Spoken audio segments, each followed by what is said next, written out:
Continuando aqui com metonímia, tá?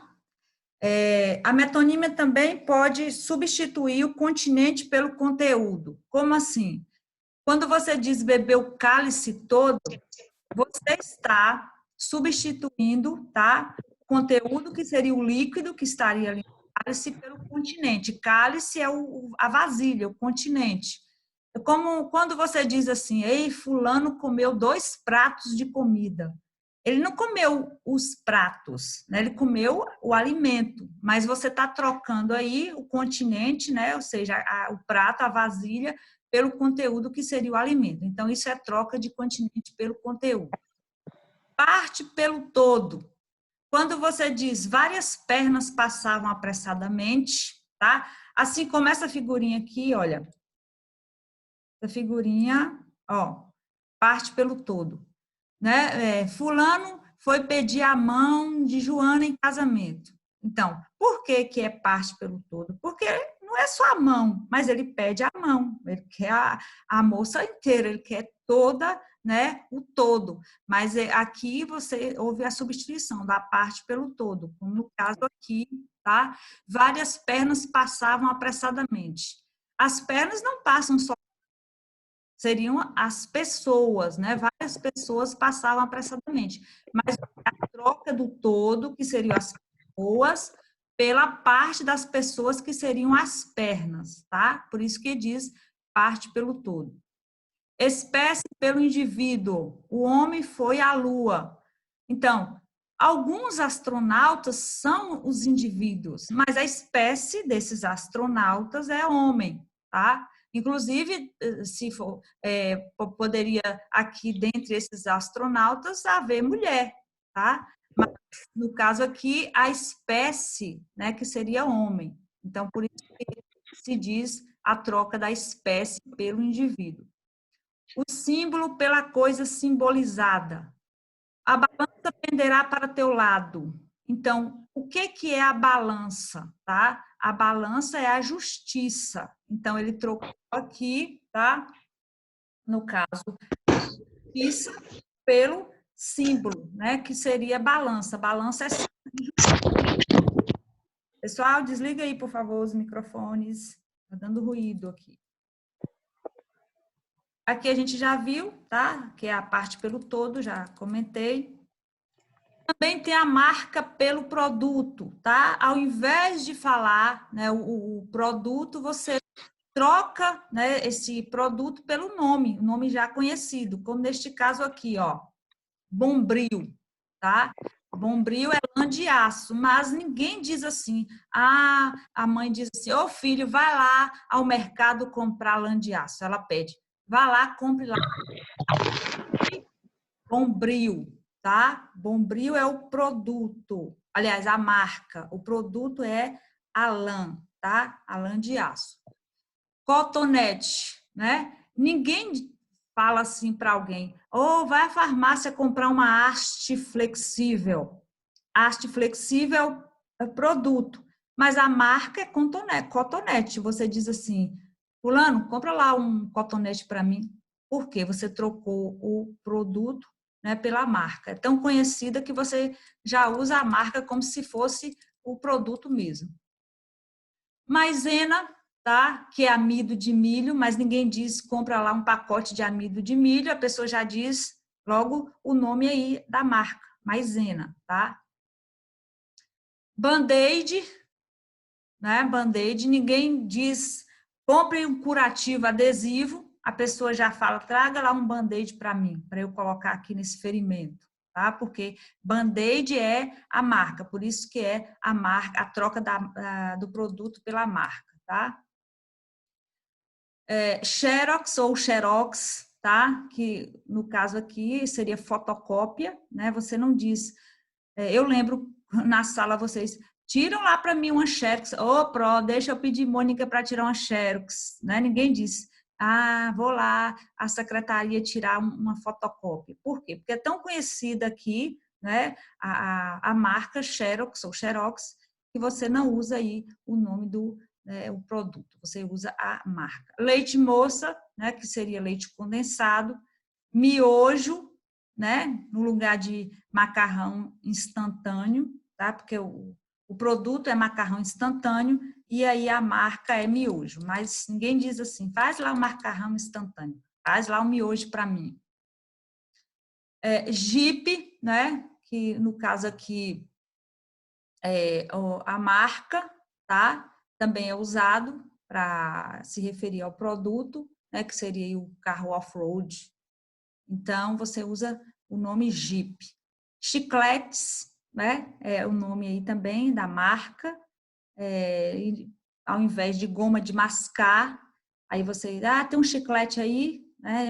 Eu acho que eu nunca vi alguém perguntar, você tem uma goma de mascar, né? Você já fala logo aí a marca que é chicletes. Vamos lá. Próximo é a assonância, que é repetição de vogais. Você encontra bastante em poemas, tá? É o que a gente mais vê, é a assonância e a literação, que vai ser a próxima. Aqui, por exemplo, vamos lá. Ó. A minha alma está armada e apontada para a cara do sossego. Pois paz sem voz não é paz, é medo. Aqui, a repetição é do A, tá? A, aqui, minha alma, o A aqui tá armada, e o I não, no caso. O A, novamente, tada, ada para a cara. Gente, quando essa assonância, qual é o motivo principal que se usa a assonância? É para haver eco, tá? É para haver sonoridade no poema. Até porque, quando você declama um poema, você declama realmente com a ênfase de chamar atenção. E aí a sonoridade, as rimas, né, realmente é usado com esse fim, chamar atenção. Então, quando você fala rápido, você percebe que é uma sonoridade, né, a minha alma está armada e apontada para a cara. Aqui do sossego seria o E, né? Sossego, ego. Aqui a gente poderia ver que há também a literação, no caso do Z, tá? Do paz, V, voz, tá? Mas aqui o que ele está usando aqui é a assonância em relação à repetição do A, tá? A literação é a repetição de consoantes, tá? Como nesse poema aqui, ó. Olha o pezinho aqui, ó. Penso que pena que seja pouco, só penso em pensamento, quem pode me procurar de cá, de lá. Aqui já é o B. Vale beijinho, beijo, beijoca, o B da brincadeira, brinquedo, babuciar. Aqui seria o T, né? O tiriririm, tiriririm. Então, quando você perceber que há uma repetição daquela consoante, não é... Porque se é repetição, tem que ser igual. Aqui não poderia ser P aqui, B aqui, C aqui, D aqui, T. Não. Aqui é P, P, aqui é B, B, tá? Então, é repetição da mesma consoante para dar sonoridade em relação à leitura. Eu vejo muito isso nos poemas de Gonçalves Dias, tá? Tem muita repetição aí de consoante, por isso que tem muita literação. Renatinha, trava-língua, essas coisas, é um tipo de aliteração? Isso, trava-língua é um tipo de aliteração, tá? Igual aquele, o rato roeu a roupa do rei de Roma. Não tem isso aí? Isso é um tipo de trava-língua. Isso é aliteração. O hipérbato é inversão sintática, ou seja, a ordem direta, que a gente via isso muito lá em sintaxe, né? A ordem direta é modificada, tá? A ordem direta, que geralmente é sujeito, depois o verbo, depois o complemento do verbo, que é, no caso, os objetos diretos, depois adjunto adverbial.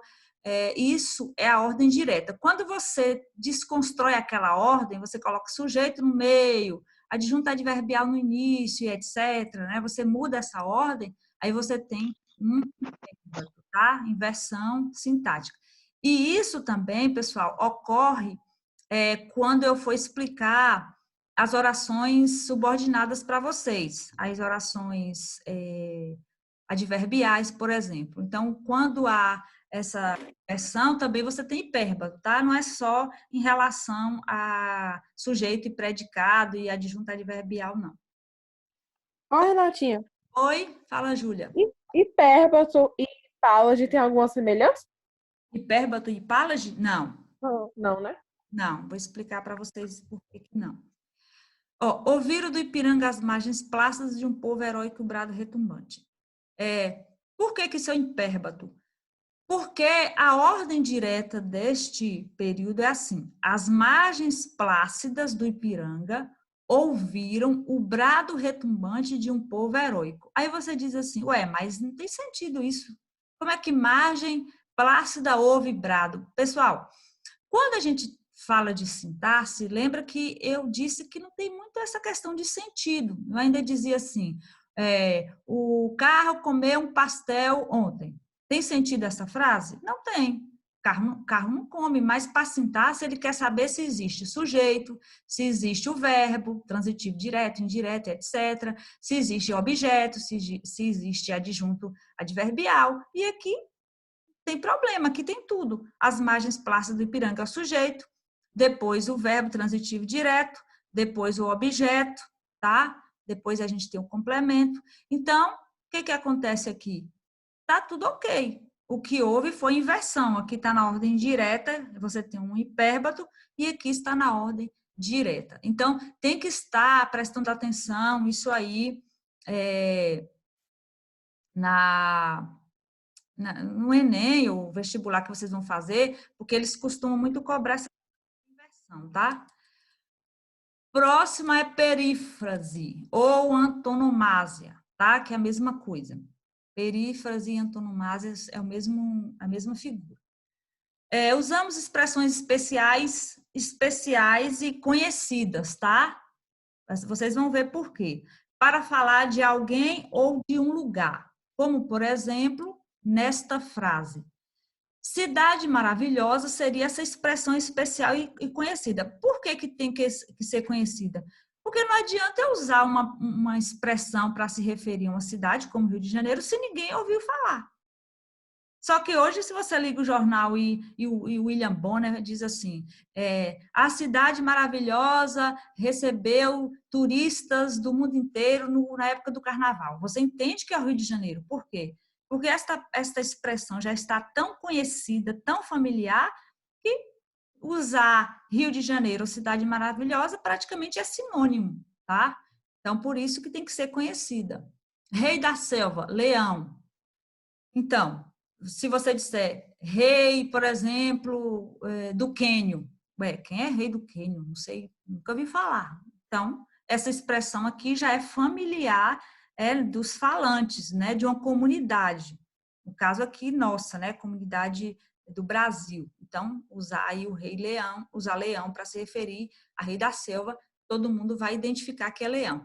A dama do suspense, geralmente, é para quem gosta muito, tanto a dama do suspense quanto o mestre do suspense, geralmente é conhecida a comunidade, né, de escritores, de leitores, de, por exemplo, pessoas que gostam de assistir bastante filmes de suspense, filme de terror também, nem tanto, né? Mas o de suspense.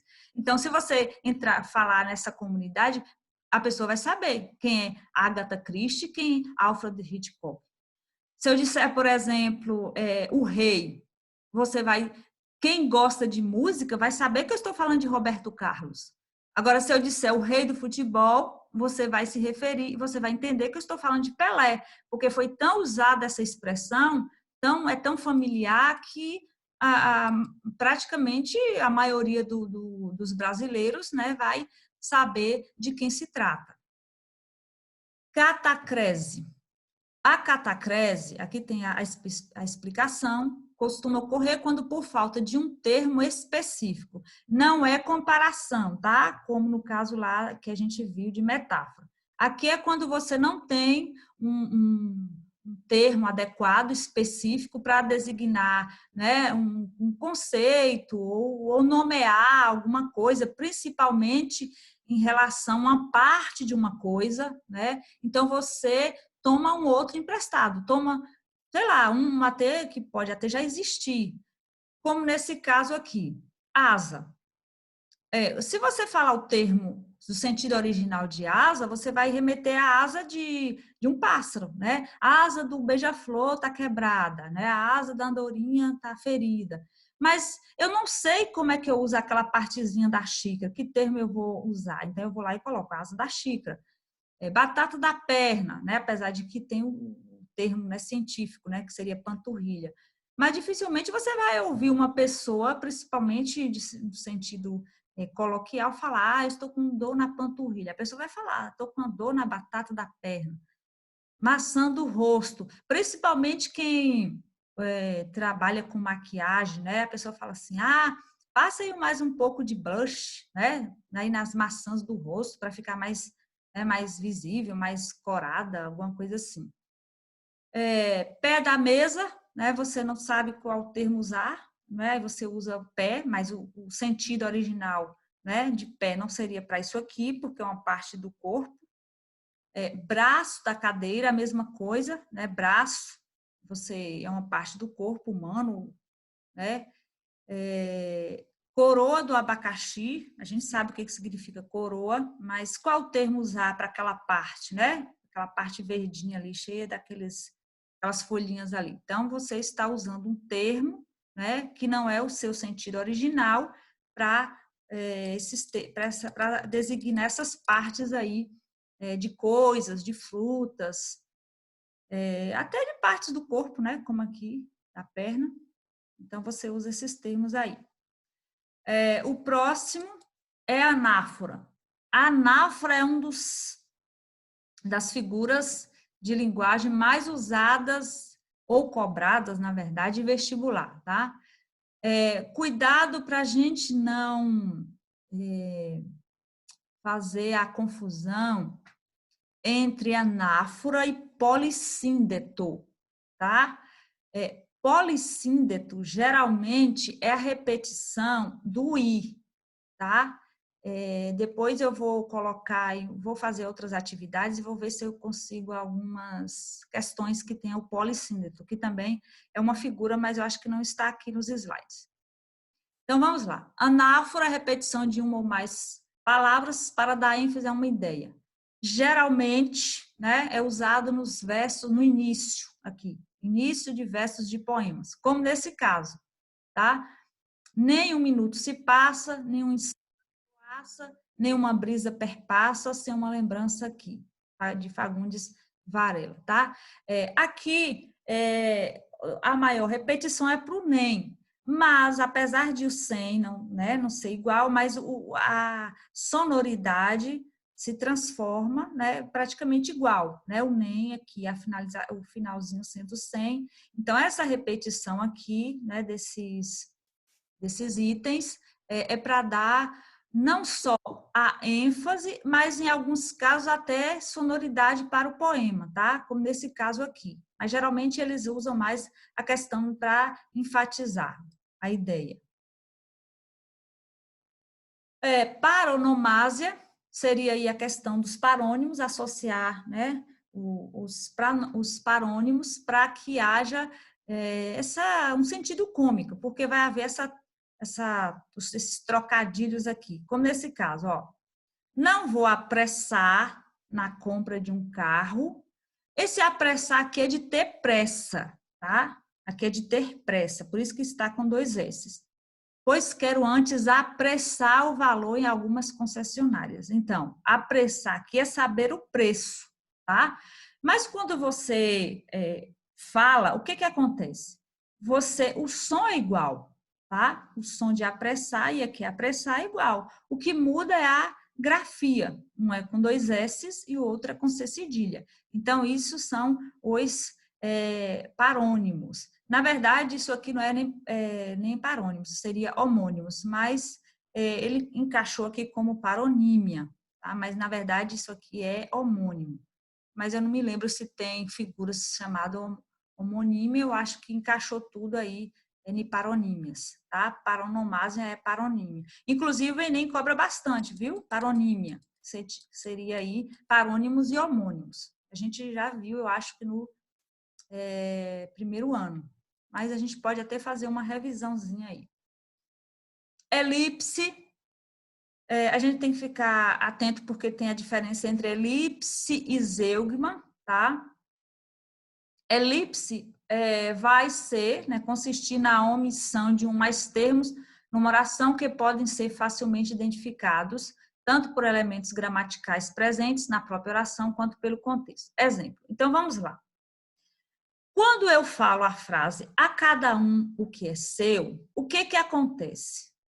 Acontece que esse contexto pediria o verbo. Deve-se dar a cada um o que é seu. Então, preste atenção à diferença aqui entre elipse e zeugma, porque isso aqui tem sido cobrado em vestibulares e o pessoal tem feito confusão entre um e outro. Então, o que que acontece aqui? O verbo, né, deve-se dar, essa locução aqui, ela está omissa, mas ela não foi mencionada antes. É como se eu fizesse uma frase do tipo assim, olha, quando você chega a uma farmácia, né, você está com muita dor de cabeça e você diz assim, para o farmacêutico atendente, eu queria um remédio para dor de cabeça. Todo mundo diz isso. E normal. Aí a pessoa te dá o remédio. O que que ficou elíptico ali, escondido? Ficou, porque a frase seria realmente assim, literalmente. Gostaria de um remédio para curar minha dor de cabeça, ou para melhorar minha dor de cabeça. Então, você deixou elíptico o verbo curar ou melhorar, tá? Mas foi entendido, não tem problema. Então, tem que estar atento, por quê? Porque essa omissão, né, que ocorre na língua, que a gente usa normalmente no dia a dia, mas ela não foi mencionada antes no contexto, tá? Porque o zeugma vai ser diferente, aí vocês vão ver por quê. Aqui, tenho 2 filhas, um filho, e amo todos da mesma maneira. O que que acontece? Nesse exemplo, as desinências verbais. Olha, tenho e amo. O que que acontece aqui? Está elíptico os sujeitos do verbo. Eu tenho e eu amo. Isso é uma elipse. Inclusive, quando nós estudamos os tipos de sujeito, nós estudamos lá, né? Sujeito oculto, ou desinencial, ou elíptico, tá? Por conta da elipse. Isso é normal. Geralmente, na língua, até a gente suprime o sujeito oculto, né, quando nós queremos escrever ou falar, porque é normal isso. Mas isso é uma elipse. As rosas floresceram em maio, as margaridas em agosto. Agora, aqui tem um problema. Isso aqui, inclusive, não seria uma elipse. Está aqui nesse slide, mas ela não se encaixaria aqui. Ela se encaixaria aqui, olha. Zeugma. Por que que se encaixaria em zeugma? Porque neste caso da elipse, a omissão não foi mencionada antes, tá? Aqui, o que que houve? Ó, as flores, as rosas, olha aqui. Ó, florescem. As rosas florescem em maio, as margaridas florescem em agosto. Então, isso aqui está errado. Para vocês verem como a internet, porque isso aqui eu peguei da internet, e não, na hora não havia olhado, e aí agora eu estou vendo. Então, por isso que nem sempre a internet é um ambiente seguro para você identificar, estudar. Às vezes você pega lá, estuda, aí você vai responde uma prova, seja ela, sei lá, Enem, ou até prova mesmo da escola, aí você diz assim, professora, mas eu encontrei lá na internet. Então, eu sei que está errado, eu estou corrigindo. Mas se você não sabe, e aí você vai e coloca isso aqui. Mas eu vi, está tudo ok, está certo, e aí? Aí chega a hora de responder a questão, errou. Porque isso aqui vai encaixar aqui, olha. Zeugma é uma forma também de elipse. Mas o que que acontece com o zeugma? Contudo, ocorre quando é feita a omissão de um termo já mencionado anteriormente. Olha aqui, ó, as rosas floresceram em maio, então o floresceram já foi mencionado. que não é o que acontece no exemplo 1 e no exemplo 2, tá? Então, esta questão 3, tá? Ela está no lugar errado. Então, aqui, ó, o zeugma. Então, vamos ver por que o zeugma é um pouquinho diferente da elipse, apesar de ser uma forma. Porque, olha aqui, ele gosta de geografia, eu gosto de português. Tanto é que quando você for lá na sua prova de redação, escrever frases e você usar essa forma de elipse, que é o zeugma, e você for como se fala, omitir o verbo, você tem que colocar uma vírgula, tá? Se eu dissesse, por exemplo, assim, os Estados Unidos investem bastante na indústria automobilística. Ponto. O Brasil, no entanto, vírgula, na de bicicleta, sei lá, estou dando exemplo aqui. Então, tem que existir, quando você coloca lá no Brasil, obrigatoriamente, tem que haver a vírgula, tá? Porque você suprimiu o verbo que estaria antes, que seria investir. Então, isso é zeugma. Como nesse caso, ele gosta de geografia, eu de português, está aqui implícito, tá? Omitido o verbo gostar, mas ele já foi mencionado antes. Aqui também, na casa dela só havia móveis antigos. Na minha, vírgula, obrigatoriamente, só móveis modernos. Inclusive, isso é uma forma até de você ser conciso, tá? Conciso é uma característica de textos dissertativos. O máximo que você for conciso, melhor para você, tá?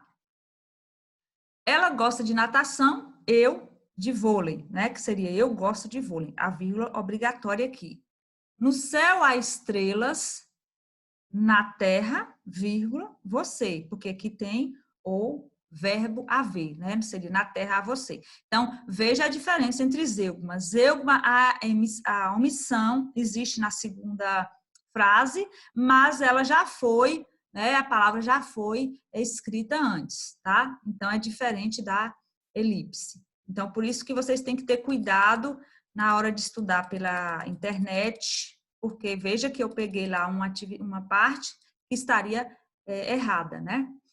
Hipálage. Gente, hipálage já caiu 2 vezes no Enem, que inclusive muita gente errou, tá? Essa figura não é tão conhecida. Já caiu também na Consultec, cai demais na FUNORTE, quem vai fazer, não sei quem vai fazer o vestibular da FUNORTE, já caiu várias vezes, tá? Então, vamos lá. Figura sintática e semântica da transposição das relações naturais de 2 elementos em uma proposição. A conexão que, logicamente, se faria com uma das palavras presentes é feita com outra. Então, preste atenção, tá? Quando você diz assim, o sapateiro meteu o sapato na forma, tá? Isso é normal dizer? Hoje não teria problema nenhum. Mas qual seria, tá, a construção, né, lógica, né, adequada em um contexto, por exemplo, se você... Claro que esse tipo de frase você não colocaria no Enem. Mas se fosse o caso, qual seria? E, ao invés disso, você diria o quê? Você diria... em vez de colocar o sapateiro, né, meteu a forma no sapato, seria o sapateiro meteu a forma no sapato e não o sapato na forma. É igual você falar assim, o sapato não coube no pé. Isso é um hipálage. Por quê? Qual seria a construção adequada? O pé não coube no sapato. A mesma coisa se fosse uma luva, né? A luva não coube na mão. Não. Seria a mão não coube na luva, tá? Isso é um hipálage. Aqui na outra frase, poeira já morta, preste atenção à diferença. Poeira já morta de moscas antigas. Isso que você poderia ouvir isso. Mas qual seria a construção lógica? Poeira antiga de moscas já mortas, tá? E não porque na frase anterior ele coloca que a poeira está morta. Não é a poeira que está morta.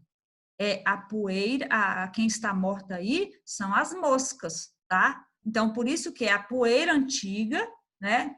Que já está lá velha, de moscas já mortas. Então, é um trocadilho. Então, tem que ter atenção nisso aí. E ela não é tão fácil. Por isso que eu vou procurar mais exemplos de Palage para fazer o meu simulado, para vocês entenderem. Silepse de gênero, tá? O que é uma silepse? Pode ser gênero, número, pessoa. Silepse é o seguinte: é quando a concordância não se faz em relação às regras da gramática, tá? Mas com a ideia do que se tem sobre aquilo, sobre a frase, sobre o termo, tá? Por isso que ele fala, se faz com a ideia que o termo comporta. Então, vamos lá. A bonita Porto Velho sofreu mais uma vez com um calor intenso. Gente, Porto Velho, gramaticalmente, é uma palavra o quê? Masculina. Mas por que que se usou o artigo no feminino e bonita o adjetivo no feminino? Porque Porto Velho é uma cidade. Então, se é uma cidade, qual a ideia que se tem da palavra cidade? Que ela é feminina. Por isso que colocou a bonita Porto Velho. Então, a concordância aí não é com o termo Porto Velho gramaticalmente, né? Afirmando que Porto Velho é uma palavra masculina, mas com a ideia de que Porto Velho é uma cidade, por isso que é a bonita, tá? Ali, na questão, no exemplo 2, Vossa Excelência está preocupado. O que acontece? A palavra, gramaticalmente dizendo aí, Vossa Excelência, é uma palavra feminina. Vossa, termina em A, excelência também. Então, qual seria aí a concordância da gramática? Seria, Vossa Excelência está preocupada. Mas, o que acontece com a ideia de que Vossa Excelência pode se referir tanto a um homem quanto a uma mulher? Então, quando eu faço aí a concordância do adjetivo, né, preocupado, eu estou incutindo a ideia aí de que Vossa Excelência é um homem, né? Sei lá, um presidente, né? Alguma coisa assim, é um homem que estaria aí ocupando um cargo, por isso que é chamado de Vossa Excelência. Mas não é a concordância segundo a gramática, tá? Vocês têm que entender isso. Inclusive, alguns professores de língua portuguesa e de renome indicam não usar em redações oficiais, redações de Enem, etc., tá? Não usar essas concordâncias ideológicas. Embora já vi na UESB uma concordância desse tipo e a menina tirou 10, tá? Então, é meio estranho. Silepse de número, então número é singular e plural, então a silepse de número ocorre quando o verbo da oração não concorda também gramaticalmente com o sujeito da oração, mas com a ideia que nele está contida. Exemplo, a procissão saiu, ok, a procissão está no singular, saiu também está no singular, concordância da gramática. E aí eu digo, andaram por todas as ruas, mas andaram está no plural, procissão está no singular, e aí? A concordância se dá com a ideia de que procissão é muita, né, gente, muitas pessoas, uma procissão contém inúmeras pessoas. Por isso que colocou o verbo aí no plural, andaram. Como vai a turma? Turma é singular, um coletivo. Estão bem. Então, por que estão? Porque turma, né, dá a ideia de que são muitas pessoas, né? No caso, talvez muitos estudantes. Por isso que o verbo está no plural, estão.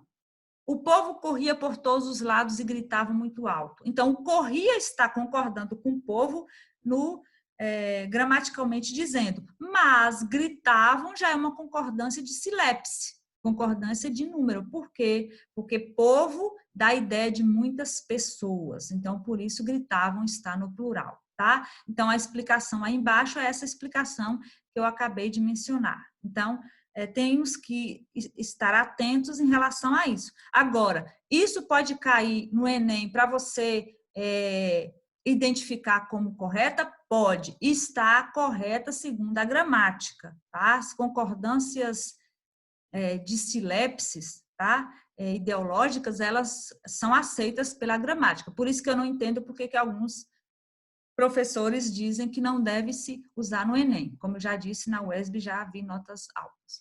Sílabus de pessoa, aí primeira, segunda, terceira, né, a gente tem as pessoas do plural e do singular. Então, o que acontece? A concordância também não é feita com o sujeito da oração, segundo a gramática, mas com a ideia que se tem em relação ao contexto. Como assim? Ó, os brasileiros persistamos em aceitar essa situação. Por que que ele colocou persistamos? Porque a ideia de quem está escrevendo, né? Quem está escrevendo é um brasileiro. Pela gramática seria os brasileiros persistem ou persistiram, né? No caso. Então, se eu coloco persistamos, eu estou dizendo que eu, seria assim, os brasileiros e eu, porque eu também sou brasileiro, também, né, persisto. Então, por isso que está no plural. Foi esse tipo de construção que a menina que tirou 10 na UESB fez, tá? Que ela colocou, os brasileiros elegemos maus nossos representantes. Então, ela não perdeu ponto, porque ela colocou que ela também estaria inclusa aí como uma brasileira. Os agricultores temos orgulho. Provavelmente os agricultores aí estaria incluindo uma pessoa que estaria, né, escrevendo alguma coisa, e ele se colocou também como agricultor. Dizem que os cariocas somos poucos dados aos jardins públicos. Então, seria um carioca escrevendo e ele estaria incluso, né, como carioca. Então, essa silepse de pessoa, que inclusive é a mais estranha, tá? Ela indica que quem está escrevendo o texto, né, ou a frase, alguma coisa assim, ela também está querendo se incluir, tá? Por isso que o verbo aí está na primeira pessoa do plural. Pessoal, nós já terminamos nossa explicação. Aí é o seguinte, vocês vão entregar a atividade quando? É para hoje? Sim. Então, nós vamos